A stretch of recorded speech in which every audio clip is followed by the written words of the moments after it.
I wasn't looking for anything that morning. His wallet had simply fallen from the dresser, landing open on the floor.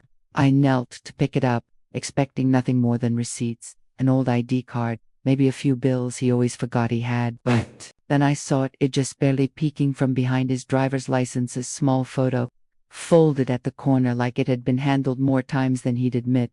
I pulled it out slowly, my breath catching before I even saw the full picture. And when I did, my heart stopped. It was him smiling, relaxed, the way he used to smile with me. But standing beside him was a woman I had only heard about in passing, the one he always brushed off, the one he said was just a coworker. They weren't standing like coworkers. They weren't smiling like coworkers. Their hands were close to close, her head tilted toward him in that way people do when they share something they shouldn't. For a moment, the room felt colder. Even the morning light through the curtains seemed sharper, almost accusing. I stared at the picture, trying to convince myself it wasn't what it looked like. But some truths reveal themselves without noise, quietly, painfully, and at the worst possible moment. I placed the wallet on the dresser. My hands trembled, not from anger yet, but from the sinking realization that the life I trusted might not be the one I was living. For the rest of the evening, my mind kept circling back to that photograph. The edges of it had been soft, worn-handled more times than I wanted to imagine, and even though I'd slid it back exactly where I found it, the weight of it followed me into every room. He moved around the house like nothing was wrong, laughing at the TV, humming while heating leftovers, yet every tone, every gesture suddenly felt rehearsed.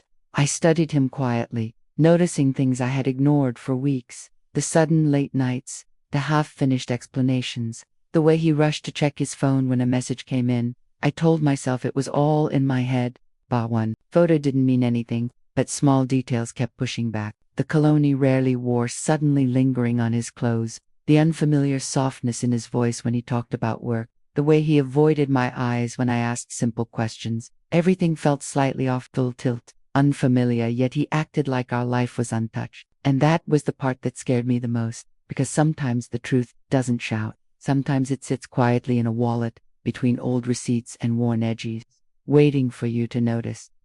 That night, I waited for him to fall asleep. The house was still, the kind of quiet that makes your own heartbeat sound louder than it should. I sat on the edge of the bed, holding the photo between my fingers. The edges were worn, like it had been carried for a long time, longer than I wanted to imagine. I looked at him, peaceful, unbothered, resting in a world where everything was still normal. Meanwhile, my world felt cracked in the smallest, quietest ways. Not shattered, just split, like a thin line running across a glass window, barely visible, but impossible to ignore. In the dim glow from the hallway, I studied the picture again. Their faces close, her smile soft, his eyes warm in a way I hadn't seen directed at me in months. There weren't coworkers in that photo. They were something more, something he hadn't found the courage to name.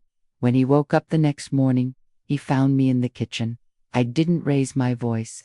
I didn't accuse him. I simply placed the photo between us on the table. The quiet moment afterwards said more than any argument could. His shoulders dropped. His eyes didn't deny it. The truth arrived without a single spoken word. And in that silence, I realized something. Sometimes, the biggest betrayal isn't in the act, it's in how long they let you believe the lie. I walked away from the table, letting him sit with the truths he had tried so hard to hide. And for the first time in months, the house felt honest.